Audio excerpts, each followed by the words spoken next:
ABC One Television. ABC One Television. ABC One Television. Le leader en actualité. Monsieur Caméré, je veux dire ici à Monsieur Caméré que la culture de Chancellor Opamba dans laquelle il a évolué politiquement, elle est dépassée. Elle est dépassée. C'est fini ça. Quand on vient à l'opposition, il n'a que 2 mois à l'opposition. Il n'a pas à venir donner des leçons à des gens qui sont depuis 30 ans dans l'opposition. Ça fait 2 mois, il doit être humble, il doit apprendre à grandir dans l'opposition. Parce qu'il a encore à prouver, il doit encore démontrer à la face de nos compatriotes que c'est un opposant. Et ça, il n'a pas encore obtenu et déjà, il affiche une certaine arrogance que nous n'apprécions pas vraiment à lui. Bonjour, bonsoir fidèles internautes partout, bon message Bisso à travers ABC One, la chaîne numéro 1 en Afrique, Merabino Kakaba Actualité. Bande ko balandi to eli sous la cadre ya analysons ensemble ko tel sabino sous maito to sala mo analyse mukie par rapport ya mo makamukie to mona kezo simbate à la République démocratique du Congo tika qui m'est aidé partout en botte na mine to mesana koloba. Grand merci à notre patronne maman Chantal Ayao pour la confiance et fidélité. Merci na mine wa fanatique nyoso bozo benga bo lembate ya ko koma ya ko tina ba subjection na biso na bino pa na biso sala biso bien le bande ko balandi to kolobela likambo ya absence de Moïse Katumbi na funérailles ya Etienne Tshisekedi awana Kinshasa to kobela susu niveau d'étude o nini oyo politicien normal il faut za nango to kolobela lisusu en tout cas ba propos oyo mokonzi mboka na biso actuel alobaka avant basala libana na bango na Vital Kamerhe na yango toye pour na décortiquer moi belema wana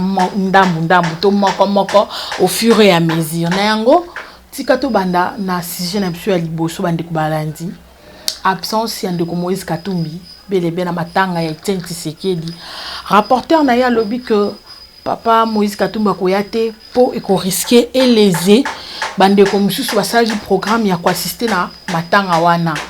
Est-ce que attitude wana eza normal ou pas? Parce que tolobela ki yango na émission et les cas qui que ba propos to ligne comme koke ko memela ezo like sa tendance qui a commis na posa à travailler na pouvoir to a commis na ye pour na pouvoir en place na yango excuse na yango aluki qui maman échappatoire peut appeler sa tendance moko boye en tout cas wana to éviter tandis que to ebibiso nyosto zozela arrivé il y a notre président Jean-Pierre Mbemba o akoya na 2e semaine en mois de juin o tozo préparer déjà ndeni akoya mbaye avec impact pe idéologie mais yé déjà pesi position na yeke akoya matanga te pour léser ba mususu te ou ba préparer ki ba koya na matanga biso déjà la muka pona lo ba biso dans l'église au milieu du village de part et d'autre tozora ka ya muninga na ya muninga so na loba biso la muka bozo na ndenga mabete parce que bande ko belé basi baloba ki ozolo bozo position to sala kaka pona ko sepesa bino en tout cas biso na ensemble na biso na bino tozabata la muka oza na muta la muka te sika za muta kashi muta nini mais biso so bana ya papa be moko to ebi que biso na la muka tokoya na biso matanga wana te parce que bobi succession makamdenge le kanaki na yango Moïse Katumbi a pesi tendance na ko yate parce que aligna rejoindre la muka ou bien soluka ko se sauver to mona ki asali tourner na ye akenda ki Goma akenda ki Kigali akenda ki mena Kinshasa jusque là tikali koni atate porte-parole a lobby que jusque là esprit zakara moko ba so garder tendance na bango o kama lobande comme ko se contredire baloba ki ba ko sala opposition républicaine mais touro yo balobi tendance c'est ça ka moko bazo garder toujours même esprit même moral que tendance à la muka bazaki nango. Est-ce que nani azoko sanani biso ba congolais tozana pour ba koza bisote donc toye poto timbela nani azoluka ko sabaninga nani azoluka kebwe en tout cas là-dessus tokozwa ba précision penza parce que en tout cas reporter na biso akiti sur terrain luka moyen nini ya kozaba propos pena sûr ya kokota ti ou n'est pas Moïse Katumbi pe abimisi la biso information ya malamu penza ko sepesa bio nyonso nango to kita suma muke toujours battu na Kinshasa tolo baté soki niveau d'étude de comptara nango lisusu te toyebi que avant pas déposer ba dossier pour natina été kozala député national pour natina kozala o nyoso lingi au sein na gouvernement banda au senga ba dossier affaire dossier et puis ça qui passe au réunir boy mais eloko pesi pasi tolo belela toujours belela to boy na so libala cash FCC to moni ndeko Zoé par rapport au audio jour investir na ekuna na Tanganyika discours moko asali en tout cas pesi pasi en tout cas bandeko balandi atabino moko tolo baté to ebite niveau nini honorable Zoé Kabila zanango to ebite est-ce que muto aza pembe na sela ki discours wana tangaki akokai ko sele répétition na ndako butu te to ebite soki bon je sais pas. Et ça rappelle à nous sous la possibilité autant à tout le qui est à moi tuteur mon pourquoi l'accent mais nous ne savons pas qu'est-ce qui se passe. To ebi que avant koko na place où Yakom ba doko tsaka ba dossier to zonga mwana sima muke balobaka ke président en place atanga te Alex ba diplôme na eloko na sala débat comme pas possible. Jusque là to mwana na biso te diplôme en place atanga. En tout cas moi particulièrement na mona na ngate pour ne pas aller plus loin. Siko ya ndeko Zoé Kabila to éviter ce qui zani est-ce que mutu ya boy aza à mesure à diriger mboka mobima belé ya bato ce qui lecture a pas mazo kokate bon so batandele ba dossier boy signer est-ce que ko ba ko détecter ya ko ba ya malamu wapi ya mabe wa pe ko makaba simbisi ebe ndeto monaki ministre o ba cheki ya sika Madia ya sport Likola ba dossier bino webi na porte vous aura toujours informé likola ko signer bi signa ba simbisa et touche tozo ngana te parce que bino boyebi ko likanga biso stoyebi est-ce que Zoé Kabila za à mesure ko tambwisa mboka kitoko to wa contrat munene wana ba pesi ou pas yepe ça passe yango to ke na bino bongo to ke na bino likolo vérité désir nende yango makambo ninka tolobaki tozana ba point na biso ya ko analyser toujours ba lisusu likambo etali ba parti politique to continuer toujours na point wana to somo na multiplicité ya ba parti politique o ZBC ZJ ninyo est-ce que n'est-ce pas ezaka ka bango bazoluka ko multiplier ba stratégie nini ya koluka ko lia muninga ya koluka ko sala soki nini en tout cas je répète facha mabiete mais libala wana ndeza mabe parce que epesa kitoko te na yango to telema pona ko réclamer vérité désir ne en tout cas to tambola pe simba to simba na bana Congo na moni déjà que tous ensemble parce que ba pelle les oins na ndenga osakana te ZBJ J o ninyo soki nini yango nini ba abaji bani tala liste mulayo kaka oya kingani oya mwana kingani oya mwana finalement mboka ba tamusango ndenge tozana besoin ya vérité oya za mayele misala wazwande mikole comme na IDPS osali CV na yo opesi $20 apeso musala bongo biso to na IDPS te to suka wapi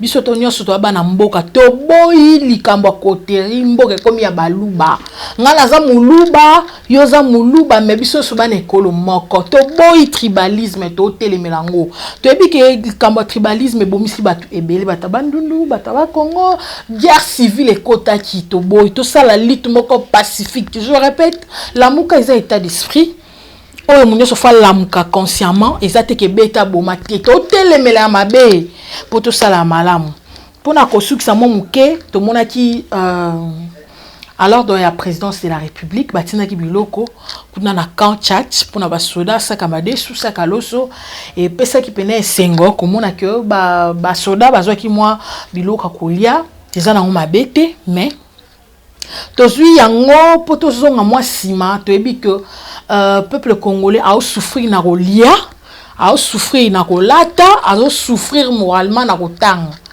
Bon, ils ont ma bête, ça ka loso, ça ka made, ça ka nini. Mais lobi to oliani. Au pesi biso lelo. Mais to ebi ke ndenge ba pesi wana. Po ya lisusu après to ebi te 2 ans, 3 ans. Kongola oliani na yango ndeko na biso pas na makanisi moko boye. Ya ko pesa réagir par rapport à fiwana. To lande un peu vidéo et to zonga moi si ma pour continuer. C'est parti. Votre province est riche là-bas. Le Congo dans son entièreté est riche. Pourquoi maintenant les politiciens congolais sont devenus des mendiants? Moïse Katumbi peut rentrer au Congo, je voulais oublier une chose. Il va commencer ses affaires là-bas. Il va faire le tour, on va l'applaudir. C'est-à-dire, il va enterrer la vérité des urnes, que Félix demeure là-bas, le mensonge demeure là-bas. Hein? Avec son peu d'argent là-bas, il peut aller donner des farines, sacs de farine à des gens, des médicaments par-ci, par-là, dans un coin, des sacs de poissons par-ci, par-là. Les Congolais vont manger. Pendant combien de temps? Moïse Katumbi. On peut t'applaudir, tu peux donner des dons. Pendant combien de temps? Et maintenant, posons-nous la question. Est-ce que les Congolais ont besoin de tes dons-là? Non. Ce sont des histoires passagères. Ils peuvent prendre quelque chose comme ça. Mais que cela ne soit pas ta philosophie politique, non. Parce que cet argent-là que tu as, Moïse Katumbi, le plus grand pourcentage, tu l'as eu, c'est les richesses du Congo aussi. Honnêtement, malhonnêtement, soyons clairs. Tu as eu ces richesses là-bas, c'est les richesses du Congo. Le Congo des Congolais. Vous ne pouvez pas vous mettre dans un coin, vous accaparez des richesses du Congo. Tu commences maintenant à faire le deal aussi avec les gens qui sont au pouvoir, les Félix Tshisekedi. Donc vous allez vous mettre dans un coin là-bas, Félix, c'est lui qui est la cour, quelle cour constitutionnelle de mafia là?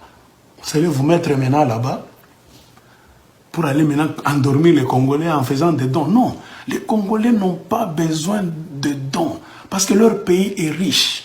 Les Congolais n'ont pas besoin de demander à ce qu'un politicien, tel politicien riche, vienne les aider. Non, leur pays est plus riche.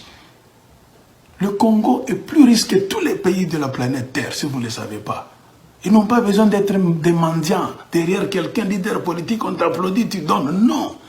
Ce que les Congolais vous demandent, vous tous les politiciens, c'est que vous puissiez vous battre pour déboulonner la Kabylie qui est la représentation du mal. Avec ma Félix Tshisekedi, Batoke Bende.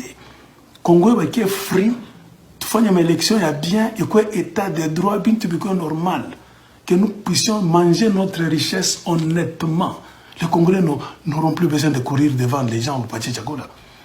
Non. C'est ça l'idéologie principale. On n'a pas besoin d'aide venant de quelques hommes riches, politiciens. Non. Moïse Katumbi, efface cette philosophie de ta tête. Non. Beaucoup de Congolais ne le savent pas. Peut-être, tu vois, il y a des gens qui souffrent, ils sont prêts à faire n'importe quoi. Mais la véritable philosophie, c'est que le Congo est diablement riche. Vous tous qui avez l'argent au Congo, c'est parce que vous avez soit volé, ou bien soit vos affaires ont été bénies par les richesses du Congo. Maintenant, ne restez pas dans un coin là-bas, un petit club de 10 personnes, 30, 50, même 100, pour venir avec des dons et de les donner au peuple congolais, des dons qui viennent de la vente de leurs richesses. Non, on n'a pas besoin de ça. Merci Nayo. Toujours na makantikito kwa notre cordon Jimmy Boembe. Toujours pour nous la misala kitoko bolandi makantia ndeko na biso. Na ebité azana faute, azana raison ou bien azana ndimino pe bandeko balandi bota la biso to analyser ensemble. Nga la pesi faute té. Parce que kolia ya mutu et dépendaka na ndenga zo produire. Bon, yo va pesi au produit ne l'autre va pesi les a sac oui les a 50 kilos oui et quand de premier au 30 ouais. Bon lobby ba soda coûte va promettre bango salaire à $400 depuis jusque là et là comment côté zo bouger. To ebi pe lisusu que ba lobaki qui est bien-être il y a congolais ko changer parce que masango kita ba produit à première nécessité qui jusque là $16 ils a kaka na 16 500. 16 500, je vous informe. Et ça, non, le côté, ça la paye Wenzete. Na Kinshasa, soit na $100 au côté supermarché, au bimi na debi loko. Tant que bimi na sachet demi. Mais na ebi que na bambo comme ce pouvoir d'achat est ali tellement que au côté na $100 pe na supermarché, au bimi pe na mo loko a bien se pelito. Ok, na ngoti wapi. Bo tika ko pesa so biloko ko lia to na besoin bo bon que ça social la mutu nyonso. Bango na kachati balia ki bona ka lufungula. Bango na kachati balia ki bongo bato za nchuka. bon bato ana pompage bongo bato baza toboyi tombo ça le loko to sala yango pour la population nyonso et non pour na contrer moi quelqu'un je sais boloba e bandaka bon e bandina oyo po suka na oyo non photo ke nango tango diviser malamu nyonso azi kopo aloso moral na eza tranquille et puis combien de bato banyongi nde baninga bazui bango bazuite et puis si passe na yango tozoloba toujours la muka eza tel esprit tozoloba toujours tokotika te eza ke tendance te ke na mutala muka te bande obalandi naza pona mutu nyonso osala musala malamu soki président na biso de la république asali musala malamu tokotombola pe tokotombola mais tandis que libala wana ezosimba te en tout cas tosala pona kobimisa ya mabe kobimisaka nde ezalaka pona kosala misala kitoko en tout cas Léon alobaki eza toala méchant kosakana te na Kinshasa na yebisa bino pona ni Léon obwaka te mais merci na bino nyonso bobenga ngai na yebike na ba venturier bozawana boko sanga ba code lokuta boko sanga mambala lokuta na yebike simba te état d'esprit ezali biso ba mema biso boye te toke na nzelango na pesi merci na bino nyonso na pesi merci na bana basi en tout cas na leli bino je vous love fort bana basi ba komelanga ba mama ba obenganga baleki ba yaya ba opesanga ba conseil ça la vrai bien merci na bino nyonso yoba ki obenga kinga merci na yope otie moi quelque chose pour nanga merci na makambo nyonso ya bien bo sala pour nanga merci encore à ma patronne Chantal Ayao na papa Osé Moté ma mère double merci lisusu na ingénieur Aimé Kasaka merci na cordon Jimmy Boyembe merci lisusu na Dadi Mbenga toujours wana na pointe pour na ba conseil pour na ba sujet. En tout cas, c'est dernier na Kinshasa masolo elali.